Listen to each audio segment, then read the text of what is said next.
It is Tuesday, March the 8th, 4 p.m. Eastern Time. Welcome to today's webinar, Avoiding Becoming a Victim of Cybersecurity Attacks. Hi, my name is Jim Boyte, and I am the founder of Active Defender, and I am privileged to have join us as an expert presenter today, Mr. Ryan Davis.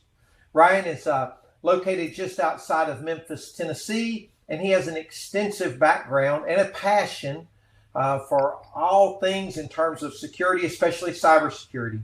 Ryan spent 2 years with Apple, where he dealt with countless cybersecurity situations. He helped customers there who had fallen prey to these attacks, and many of them were severely impacted both financially and emotionally. As a self-proclaimed geek on all levels and with a passion about technology and security, Ryan, after dealing with all these things, began to develop resources that would help others avoid the pitfalls of cyber attacks. Ryan later left Apple and currently serves as the IT director for Macon Road Baptist School and Church.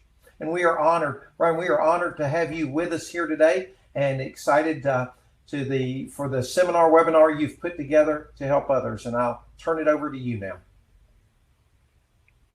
Thank you so much, Jim. I really appreciate it. Thank you guys for having me on.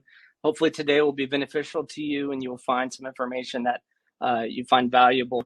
I appreciate that introduction, Jim, and I'm excited to share with you today some things about cybersecurity. I'm currently taking a course online on ethical hacking, trying to better understand how hackers are utilizing different scripts and different payloads to basically bypass companies and different security systems in order to exploit them. And the better I can learn those things, the better I can then pass on to those around me to help assist them and keep them safe online. So hopefully you find something beneficial today. I'm going to throw a poll up. Let's see if I can get this to go here. If you guys would do me a favor and just go ahead and start answering that. We'll get back to it towards the end of our session here, but I'll read the question out loud real quick. And if you're in a group, the group of you can just kind of talk about it, I guess, if you want, or just make a decision. But basically just asking, of these scenarios, which of them do you believe to present the least amount of security risk or risk to your cybersecurity? So I've got a couple of situations typed in there. If you want to just make a selection on one of those after you read through it. Now I want to take a minute and let's jump back over. This is where we want to spend the rest of our time. Jump back over to our poll. I'm going to take a look and see what we got here. Hopefully everybody was able to answer it. Let's see here. I'm going to hit end poll. I guess, is that going to publish it maybe? I don't know if that will. We'll see what happens. End poll. Yeah. Okay. So let's see. We have 28% of the people selected borrow a cell phone charging cable from a stranger at the coffee shop to charge your phone using your personal laptop or using a USB outlet. We had 14% picked up a flash drive, right? 57% of people said used a public charging station at an airport, mall, or waiting room. And 0%, this is huge to me, selected connect to a free public Wi-Fi network, even though you're unsure of who owns it. Interesting. Well, let's dive into these. Let's dive in. I got a couple slides here I want to show you guys. I don't know if I got them all loaded or not. I kind of had a rough night, so I didn't get some of these things loaded up. But okay, there's a thing on the market, on the hacker market. It's not really the black market because you can readily just buy it. And I hesitate even sharing it sometimes because I don't want to emphasize it or draw attention to it. But I think as educators, it's really important for you guys to know that these things are available to your students. And if they have any know-how, they can do some damage. And there's something called an OMG cable. I think it's O dot and then MG. But it looks just like this. I don't know how well this is going to show up. This is a white USB cable. It has a lightning connector on the end of it. You cannot identify the difference between this and an Apple cable. You cannot. It's impossible. I couldn't. I guess I just put it that way. You might be able to better than me, but hackers are using these things. Inside the end of this USB is a Linux computer. It's a computer chip. And that Linux computer can run what they call script commands or payload commands. And so I can pre-program this cable to run a script command that would record everything that you typed on your device. So the second you plug it in, it could immediately begin to start recording, kind of. On an iPhone, it's going to ask you to trust it because it thinks that you just plugged up to a computer, which is a real highlight point there. If you ever plug a USB cable into your phone and it asks you to trust the device, you should hesitate. I'm not telling you someone's hacking you. If it's your own personal cable in your car, then you're probably good. I'm not trying to, what am I trying to cause fear or panic in your life that someone's like broken your vehicle and hacking you. But it should cause concern. A lot of times it might just be an aftermarket USB that's the phone sees is a little funny. But if you're at a coffee shop and you borrow a phone cable from someone that says trust this device, you may just want to give them that cable back because you cannot identify it any differently. As I just dropped this on my computer. Right. Yeah. Brian, let me interrupt. So even at a airport or a mall, or you've even found cases, if I just want to draw attention to this, at a hospital where somebody went up to a charging station and there was a cable plugged in, the lightning cable. It's just a lightning cable. It looks identical to your lightning cable. But instead of them not using that, instead of them using their own, they just plugged in the existing lightning cable and their data was being stolen right then. Is that correct? That's correct. If you Google public mobile, I think it's charging stations. I have a couple of pictures of them here in just a second. There's all kinds of articles that have been written. You just go Google it for yourself. In fact, I want you to challenge everything I'm telling you as truth. I want you to challenge me, and I want you to go research it because that's how you're going to learn. You're going to maybe become more knowledgeable than I am one day. But if you Google free mobile charging stations, you'll find articles about how they're becoming a hacker's paradise because they'll replace them. It's not just lightning cables. In fact, Apple's phones are probably more secure than almost every Android out there. I may be a little biased as I used to work for Apple, but I have USB cables. They're black. They look just like your Android. Where's my camera? Yeah, there we go. They look just like your Android cable. They come in USB-C. They come in micro USB. They come in Lightning.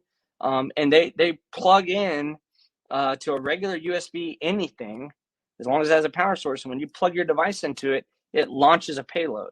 And it could be anything. Like I said, it could be just for fun. It could be a joke that someone could do that you plug in, it launches YouTube and it plays Sesame Street.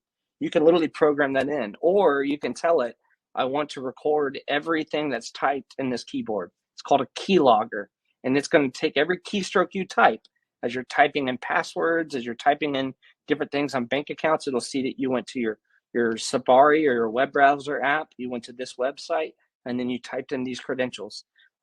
This can't just be done without physical connection to your device. So don't think someone sitting next to you necessarily has just hacked your phone. They would have to have physical access to use this tool. But that's called an OMG cable. Again, I hate highlighting some of this stuff because I don't want to draw attention to it and have it become a bigger issue than it is. But as educators, I want to share these things with you so you understand the tool sets that are available to really anyone. So that kind of covers both the plugging up to a public power station. My wife just did it back in December, I think, November, December. I had a kidney stone all through the night, and then we had to go to the ER in the morning. And we're frantic, right? We don't have our stuff with us. We don't have all of our. I carry 12 backpacks full of every piece of technology you can think of. I don't have, when I'm in kidney stone mode, I'm in survival mode, right? So I didn't have any of those things. My wife hadn't been able to charge her phone all night. She was busy taking care of me. So we're sitting in the ER. Her phone's about dead. She looks over, no lie, there's a public charging station on the wall. She just plugs her device in and leaves it there in the waiting room. We're 5 feet away from it, so she's not concerned. I'm only thinking about kidney stones, right? And excruciating pain. But that could have been tampered with. That could have been, the cable would have had to been swapped out.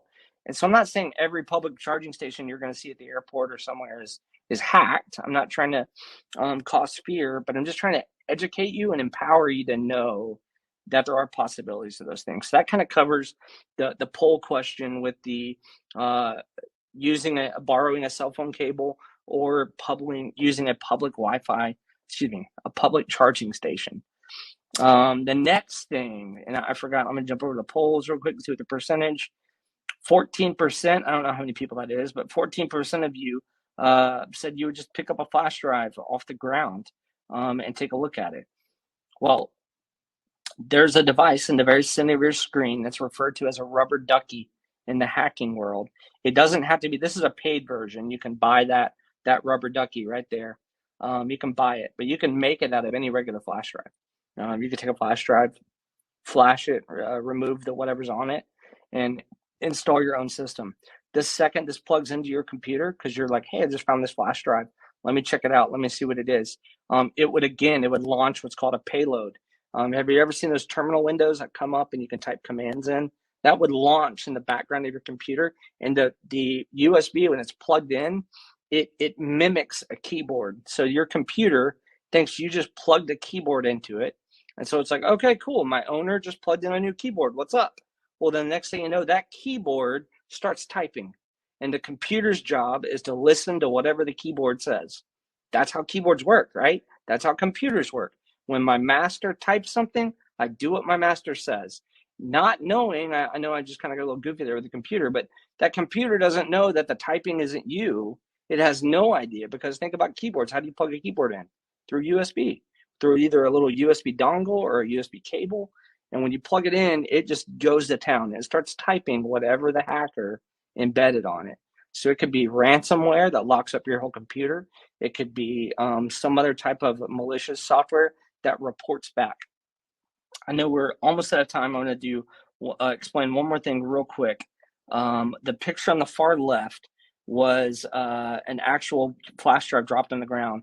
In 2016, there was a study done on the University of Illinois campus where they dropped 297 USB flash drives, 297 rubber duckies. And in a course of time, I don't have all the details directly in front of me, but over a course of like a week, 46% of those devices, of 297 rubber duckies dropped, 290 of them were picked up. So 290 devices were picked up. 46%, I got the number here, 135 of those devices were plugged in to something, whether it was a school computer, in the computer lab, whether it was a personal laptop, or whether it was a staff member that plugged it into their desktop in their office. 46% of those USB flash drives were plugged in. How do they know that? Because embedded in the flash drive was a malware that wasn't really malicious, but what it did is it reported home. It reported back to the individuals that were doing this study, and it says, hey, I was just plugged in. Here's my location. And so of those 297, 135 of them were plugged in, and then another 54 of them were picked up by people and then returned. There was like an address that they could return it back on there. But it showed the world, it showed the community, the hackers, that rubber duckies are a viable option to get malicious content out on university campuses, out on even your own school campus. So if you find a USB flash drive in a parking lot, in a parking garage, even in your classroom, I would hesitate strongly to just plug it into your device. There are specialized equipment out there that you can plug it in that acts as a barrier or firewall to your computer that will allow you to view it, but they're pretty expensive, and it's only something a geek like me would have laying around. So I would really strongly caution you from doing that. I think we pretty much hit everything. The only other thing was the Wi-Fi. Those are the charging stations there in those pictures. They're public charging stations, just have cables there. You can see a picture of those. The free Wi-Fi, actually, there's nothing wrong with connecting to free Wi-Fi. Just know that there could be something in place. I didn't have time to put a picture up. It's called a Wi-Fi pineapple. It's a little brick of a device that's got a bunch of antennas on it. It's a hacking device that spoofs internet. So if you have guest Wi-Fi network at your school, I could set my device up in your lobby. It would link up to your guest Wi-Fi, and then it would produce its own guest Wi-Fi to try to cover up your school guest Wi-Fi. So when someone comes in, needs guest Wi-Fi, they're actually connecting to me, but they're getting to the internet because I'm allowing that traffic to pass from my fake network to the school guest network. And so in that transfer process, I could potentially grab things like bank account information or credentials, only if you were to view those things while on the network. I can't just dive into your phone and steal them necessarily. That's really intricate stuff. That's not really a thing for most cases. So connecting to public Wi-Fi, if you're getting on social media or whatever, there's a slight risk there. But if you're running a VPN, you have encrypted data. So in fact, the one that nobody picked whatsoever was probably the least risky potentially. Although again, I'm not trying to enact fear upon you. Just because there's a public charging station doesn't mean it's a bad thing. So it was kind of a trick I was playing on you guys to see how it would go. But that's all I really have without taking up. I know I'm taking a lot of time. I want to get some questions and stuff available for you guys, or some answering time. If you guys do need me at any point or have any questions, again, I don't know everything. Before getting any slides, is human hacking. And what I mean by that in the term in cybersecurity world is how they would refer to it is called social engineering. And what social engineering is what it's the main tool hackers use in order to bypass security systems. And what I mean when I reference it as human hacking is it's literally hackers manipulating you, the user, into giving them what they need access to. So back in the 90s and the early 2000s, there were things that hackers call zero day, where they sit down and without ever stepping foot on a campus, without ever contacting an individual, they would sit down behind their computer, type in a bunch of keystrokes, have a bunch of command line things you would see pop up on the screen there, and they would hack a company based on finding exploits in the code, in their firewall and the security system. And they would never have to interact with a human being in order to do that. That was what's referenced as a zero-day attack. Those are few and far between now. It's still possible, but it's gone away from those things because places like Apple and Samsung and all these different big name brand companies have developed such intricate and secure systems that it is so difficult to bypass the security on an iPhone that it's not worth a hacker's time to do it. What they would much rather do is just influence you, the user, to give them access. And really quickly, I'm going to share a story. I'm going to try to be conscious of our time here, because I know that we've got a lot to discuss in a little amount of time. Working on the Genius Bar, I dealt with hundreds of customers who had all different types of cyber attacks. They always came in complaining how they were hacked. And this specific individual, this lady, came in. She was literally in tears. She lost hundreds of dollars, and she was complaining to me about how her phone had been hacked. And so I spent the better part of an hour walking through the process with the lady, trying to better understand what took place. How did this hacker get in? And as I sat there and I began to understand what happened, it was simply this. They had sent an email explaining that over $1,000 had been purchased with her Apple ID account, and that if this wasn't her, if it was fraudulent activity, that she just needed to contact them via the phone number in the email, and they would get everything sorted out. So of course, it sparked this motion in her that I didn't spend this money. Someone stole my money. I need to get this money reimbursed. She calls the number and begins to talk to who she believed to be Apple. And they walked her through this process. And at this point, she's upset. She's crying. She doesn't have the money to lose. She has to pay rent. All these things are going on. All these emotions, as you'll pick up on, that they're trying to drive into one direction. And so as she begins to go through this process with them, they're telling her more and more things that upsets her more and more. And she begins to lose focus. Her rational thought begins to leave her. And so when they begin to explain situations of, here's what we need you to do. Don't worry, man, we can fix this. We've got everything under control. We just need you to basically verify who you are. They begin to ask her some questions to gain some of that confidentiality stuff, some of that personal data. They asked her to download a specific app, take a picture of her driver's license. That way they could verify for sure that she's the original owner. So now they have her photo ID. They have private information. They have access to different accounts, and they begin to just work her over one thing after another, all because she's so emotionally driven at this point. Her rational thought has gone out the window.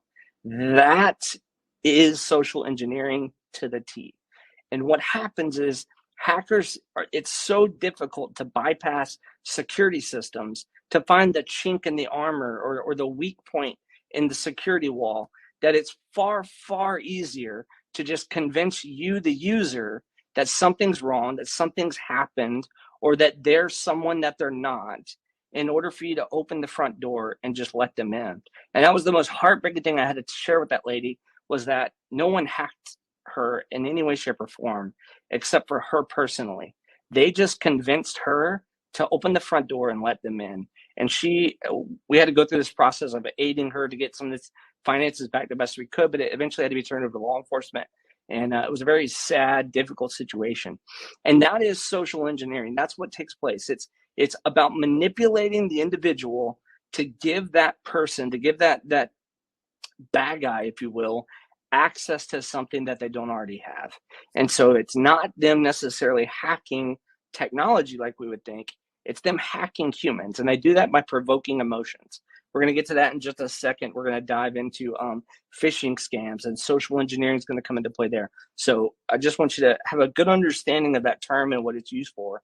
Next, we're going to jump into kind of what is malware? What is ransomware? What are these things? Well, malware is just kind of a blanket term or an umbrella term. It's malicious software that can be installed on your computer via clicking a link or someone having access to your network or computer where they can install this program.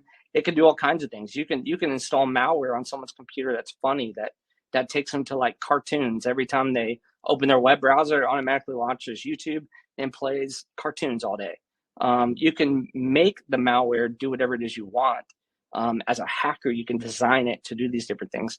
So malware in itself is just kind of a blanket overall term that we use for different types of malicious software. There's all kinds that can do all things, kinds that can record your keystrokes, kinds that can turn on your web cameras and do things as far as recording and stuff like that.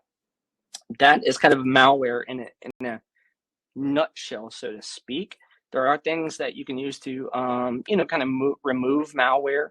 A company that I don't necessarily endorse any specific companies. You guys are going to have to do your own research, but a company I've used multiple times in the past works for Mac and PC alike, called Malwarebytes. That's a pretty good company. If you get any issues on your computer, you install a program, Kaspersky. That's another system application that you can install that'll run a security check, see if there's any malware or malicious content on your computer, and it'll help you remove it. Maybe not something you want to run all the time, or maybe you do, if you just don't want to have to think about it. For me, it kind of bogs my computer down, and I do a lot of things. I'm working on a bunch of stuff all at once, so I don't like it bogging my computer down, so to speak. But yeah, so that's kind of what malware is in essence. And then that can translate over into ransomware. Ransomware is kind of a new buzzword. It's been around for a while, but it's getting worse and worse. In 2020, ransomware skyrocketed to be such a prevalent thing, more so than all the years past, I think. I don't have hard facts on that, but I just know a lot of things took place during 2020. The reason I believe that happened is because during the pandemic, everyone had to go back home, right? So companies still had to operate. Schools had to operate. So everything became in this remote working situation and environment. So we had all these company devices, company computers coming home to work on public Wi-Fi's or to work on personal Wi-Fi's at home, that their security systems may not have been up to snuff with what the standards are for the day. And so all these breaches in security happened for all these companies. And then ransomware set in. Well, what is ransomware? Ransomware is just simply malware that's been embedded into the computer, into a company's network or server system, that will take personal private data, like a hospital, for instance, all those private details and information about customers.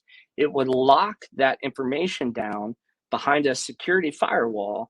And then you would then leverage that, like blackmail, a hacker would, not us, but you would then leverage that against the owner to say, hey, if you want access to your personal data again, you have to pay me $500,000. And if you don't give it to me by X number of time, I'm going to release it on the internet. I'm going to release all these public details about all these people if you don't give this to me. And oftentimes companies will pay these ransoms under the radar. It won't be publicized because they want to do their best to save face.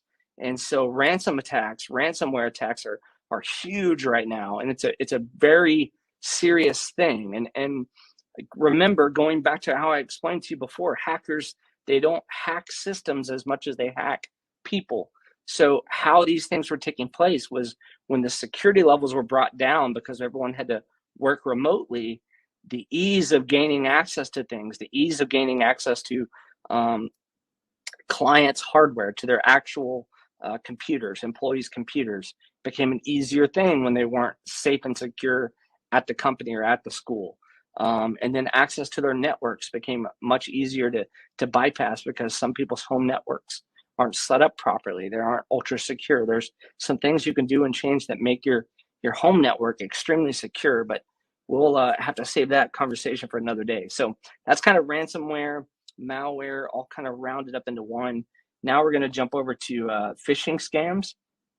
I'm just going to, again, touch briefly. I know you guys at schools, I know y'all are probably hear this stuff all the time. You're beat to death with phishing scams and having proper passwords. I know that's the case, but probably the reason that stuff brought up to you a lot is schools are hit with this stuff constantly. And I actually have a live example I'm going to show here that just happened a couple weeks ago. So phishing scams, if you're not aware, I'm sure most people are, but basically it's trying to lure you to click on something inside of an email, whether it's to respond to the person or whether it's to click a link that is going to maybe launch a virus into your computer. Which is why it's important to never click links in your email that you're not 100% sure what they are. And you might ask, well, how do I ever know what a link is that someone sends me? I don't know what it is, so I click on it. Well, do you know who the person is that sent it to you? Are you 100% sure you know who it is? Because just because their contact says one name doesn't mean that's what the email address is, right? I could go into my email address right now and change my contact name to Jim Boyte. And guess what? I'm not Jim Boyte, but I could email you all day long from my email address and it would show Jim Boyte sent you an email. And it's not unless you dig a little deeper are you going to notice that, hey, that's not Jim's email. That's somebody else's email. That's what hackers use in these phishing scams. They'll send you an email, hoping you'll click on a link, hoping you'll respond, thinking there's someone else. They're using this social engineering. They can embed HTML files that look just like Facebook, just like LinkedIn, just like Twitter, to say, hey, there was a security issue with your account. We need you to log back in to confirm your account's secure. You click on it, it loads to a page, looks just like Facebook. You'll log in with your credentials, only it wasn't Facebook. It was a scam, and now you just gave them your credentials. There's all kinds of tools that work like that. So we're going to walk through that process real quick. So this email, I'm going to kind of blow things up here on your screen. And if we have any questions, we're going to jump to those at the end there. I'm going to make sure we save time for that. But this actually happened. This is one of my staff members' email accounts. I was super excited about 2 weeks ago when I got the call that there was a scammed email going out amongst our staff. And I reached out to my staff member. I was like, don't do anything. I'll be right there. And she thought I was worried that she was going to say something she shouldn't or click on something. I was like, no, I don't care about any of that. I'm just going to take screenshots because I know I've got this security seminar coming up and I want to have a real life example that I can show. So this is our mail server built into Mac. You guys have your own Outlook and all that kind of stuff. Same similar thing. I didn't get the original email, but down here at the bottom, you can see where she had replied.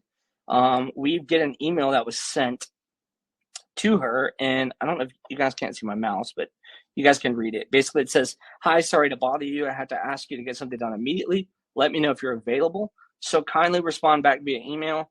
That email right there that says mail active 032, that's not normally visible from what the staff member, what the teacher saw. She couldn't see all that. It's not until you replied do you get that information. So what she saw was just a basic email saying, hey, I need to have you do something. What you guys don't know is Mike, who you can read the contact down the bottom left, that's who it was sent from. Mike is our administrator. He's we call our pastor education. He's really like our head of school. He's over the principal. He's over me. He's over everyone.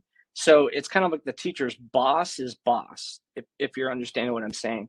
And so what happens, social engineering kicks in because you have a teacher who's doing 50 million things at once, probably has 45 million students in her class, airplanes flying around, people bouncing off the walls. She was late to school. She forgot her kid's lunch. She got 700 things going on, right? She's got 5 minutes left in her free hour. All these things like a circus. And then she gets an email from her boss's boss. And so she's like, whoa, I need to pay attention to this. She jumps in there. Hey, I need to do something that's really important. I need it done immediately. Okay, yes, sir. Like, let me just respond. She responds very, very commonly. Hey, I'm available for another 20, 30 minutes. What's up? You see a response email. This is where it kind of gets a little funny. I'm going to zoom in on that. And now you can see, you can't see that mail active email address. Top left corner, you just see Mike, and you see our administrator's last name. I have everything kind of redacted here. For security reasons, I didn't get anybody's permission to share their info, so I just kind of blurred it out. But you see Mike, who's basically the boss of everyone, and he's talking directly to Dana and saying, hey, this is what I need you to do. Thanks for responding, blah, blah, blah, blah. I need you to go buy gift cards. It's a secret. I'm going to share these gift cards with everyone. I'm even going to let you have one. I forgot to mention something as a red flag in this past slide. Right here at the very end of the slide, it says, so kindly respond back via email. Red flag should go off in your head when you get an email and someone's telling you, hey, don't talk to me in person. Don't call me. Don't text me. Only respond to me via email, right? They're trying to, while you're socially being engineered, and they're trying to focus your emotions to just respond like this. That should be a red flag. So that red flag should go off. And then when they're saying, hey, keep one of these items for yourself. I'm going to reimburse you the money, and then you're going to get one of these on top of it. They're giving you an incentive to do this for them.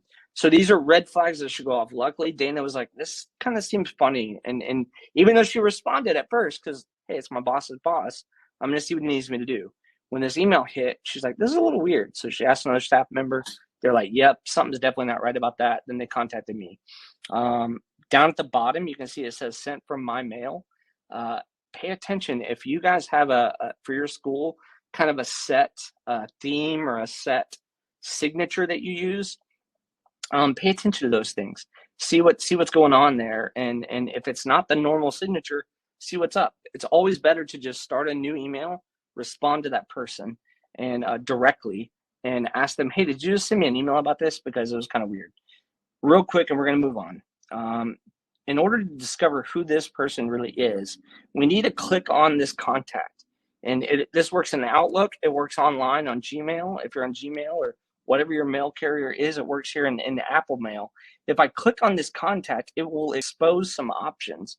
And in those options, you can see it has the email address, mailactive032@gmail.com. I don't recommend you reaching out to these people because obviously they're scammers. So I don't recommend that. But that's their actual email. That's the email they used to try to scam our teachers. They've sent several here lately. This is like the third or fourth one that they've sent in the past month or two. So, but if you just simply click on that contact, that little window will appear and it'll expose the email address. If that email address is not a work email, then hey, this is probably a scam. So that's kind of where that goes. But these phishing scams can be used to discover all kinds of things about you by just simply clicking the link. It can then install something on your computer. It can install something on your computer that uses network access, because your computer's connected to Wi-Fi, to search the network that you're in, to find servers, to find databases. It's pretty scary stuff, and it can all happen just because one person exposes the entire system by clicking on a link. So it's really important that we pay attention to those things. Stepping into VPNs.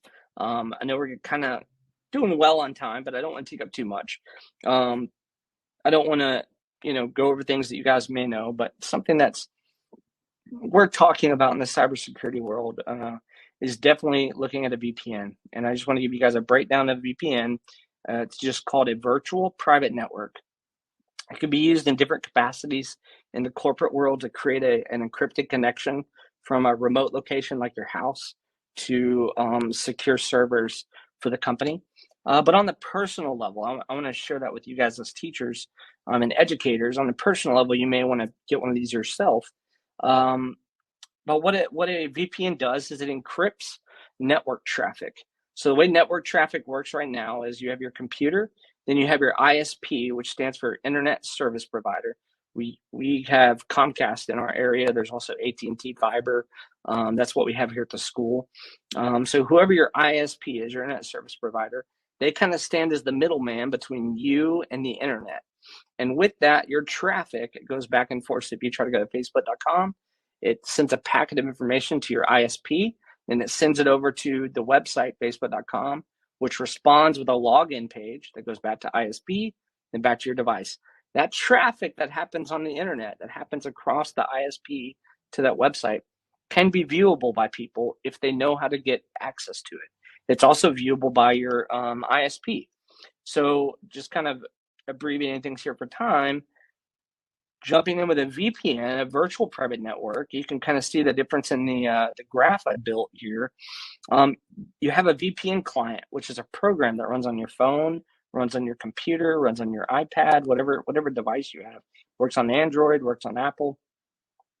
It essentially encrypts that data that comes from your computer across the network to your ISP, and then it goes to a VPN server, which is a fancy term for a computer in a building somewhere. And then it's decrypted, passed off to the website like Facebook, and Facebook would respond with a login page. It goes back to the server, it gets re-encrypted and passed all the way back to your ISP to you. I know it might be a little confusing, but basically what a VPN does is it encrypts the data coming from your computer so no one can see what's going on. ISPs, I kind of have a note here from Malwarebytes to kind of explain it, but ISPs can track things like which websites you visit, how long you spend on them, the content you watch, the device you're using, and the geographic location that you're at. So it's not necessarily a bad thing that your ISP is there. It's just what they have the ability to do. And if you're on a public Wi-Fi network, you really want to be careful because somebody could be intercepting your packets. They could be intercepting your information. So if you're at Starbucks and you want to check your bank account to see if you got enough money to get an extra coffee or whatever you're doing, someone could be intercepting that information. So a VPN would really help in that situation because it encrypts that data. One last way to kind of describe it is a VPN is kind of like you play telephone. You remember those two tin cans with the yarn string in between? When you're standing next to those string, you can't hear what's being said, but when you're on either end of the can, you can hear it. I know that's kind of like an older reference for some people. I'm only 34, so I'm not that old, but I do remember my grandmother helping me make one of those and show me how it worked. It's like that. A VPN is like a tunnel for internet traffic, a straw, if you will. From the outside, from the sideways view, you can't get access to what's going through the straw, but on either end of the straw, data can flow. And so that's, in essence, a very simplified version, but that's kind of how VPN works. Maybe not something you want to run all the time. Probably don't need it at home or at work. But if you're out connecting to public Wi-Fi's, it could be huge. Could be huge. All right, we'll touch on passwords really quickly. Passwords, I know you guys get beat to death about this, but passwords are it. They're the gateway. They're the key. Remember, they're not going to necessarily try to hack the system. They're just going to try to gain access the most easy way they can, and that's through you. So if your password's 1234556, or the word password, or the quick brown fox, your password's Indian, and all of those things are QWERTY across the keyboard. If you guys don't even know what I just said, it's cool. Just look down at your keyboard. It says QWERTY on there. You can look up the top 10 passwords for 2021, 2022. You can look at the top 200 passwords. If your password is anywhere in that list, you need to change it like right now. Just pause the video and go change your password. It's that crucial. So passwords are that gateway that hackers will use. They won't really hack. They'll just gain entry because they'll have the key to the front door. So you don't want to have one password that goes to everything. You don't want to reuse that. So a password manager might be a good option, something like 1Pass or using Keychain built into Apple. They're secure, they're encrypted, and they can store really intricate passwords. They can even generate passwords for you. Those things are really nice to help you kind of produce something like these strong passwords. So I just real quickly made some passwords here. The ducks have flown south. It's 22 characters. Instead of using a space, you use a hyphen or a dash. What does it mean, ducks flown south? I don't know. I just made it up. Use random mixtures of words. Jump, kick, purple. Means nothing. But if I can remember that, or if I can focus on that when I'm trying to remember my login for something, then that can help you have a really intricate. You could use lyrics from a song, even though that song might be well known or referenced. If you space the words out with hyphens, and then you alternate with a capital letter, a non-capital letter, a number, like instead of using an L or an I, use a 1. Instead of using a B, like I did at the very bottom, Lion King's back. Instead of a B, I used a 3 for like a capital B. Mixture of numbers and letters like that with characters here and there, they make ultra secure passwords. I'm used to an 8-digit password was secure. Now a 16 is kind of my minimum that I'm going to do, because again, I don't have to remember hundreds of these really intricate passwords. I allow a password manager to store them for me. So I just have one super secure password that holds the keys to all my other passwords. That's kind of my touch on strong passwords. If you guys have questions on any of this stuff, just drop them in the chat and we'll dive into that. So sure. We are about out of time. I have another question right here asking about, let's see, this is Paul. Wanted to know about the dangers if a student plugged in a rubber ducky and that getting back through to the school's account. Could things like that happen? Is that a danger that you'd have to worry about with your students? So say that one more time. I just want to make sure I'm understanding. If I'm saying it, suppose a student picked up one of the rubber duckies and plugged it in to the school supplied laptop. I think he says a Chromebook actually added Sure. on. Could that get back to and cause problems for our school? It could, depending on what was written to it. So rubber duckies don't just do one thing. It's kind of up to the person that creates it, what it's going to do, right? So if they embedded a thing to where it's going to launch a YouTube video, that's not very malicious. That's kind of a joke that teenagers would prank on each other. If it was trying to gain access to a database, that's a problem. But if a student's plugging into their network, that student most likely is not going to have access to a database. They don't have the credentials. So if it was the education director or the head of school that plugged it in, they may have credentials somewhere on their computer that person gains access to. So it's not as big of a deal if a student were to do it, unless it's somehow gotten to the network and started causing other issues. Right. We had Joe is the head of IT at another Tennessee school. He put a little note in that said you can also spoof an access point, and just noted that. Yes, you can. I see he was also talking about VPNs. You definitely don't want to allow, he's absolutely right. I have to set my Apple devices up to where students are allowed to install any type of program outside of what I give them, because all the security features I have in place on the network, as soon as that student were to launch a VPN on their iPad, it circumvents everything I have in place. So he's right. It does allow them to bypass stuff. So if your kids, personal kids, have VPNs on their phone for some reason, and you might have parental restrictions, depending on how the parental restrictions are set up, that VPN could be an exploit that they're using, just so you're aware. Well, Ryan, we want to thank you. We have reached our 50-minute mark, which is our maximum that we're at right now. And I want to thank you for being here. I see that you've been willing to share your email address. I want to encourage all the teachers, administrators, or folks that have joined us both publicly and privately. Ryan has graciously said, please reach out to him with any other questions or anything he can help you with. He is, I think, a fine resource to have. And Ryan, we want to thank you so much for being our guest of Active Defender and sharing this with our customers across the country today. Thank you so much. And thank you all for being with us today. Hope you have a blessed day, and may God keep you safe and protected in all that you do.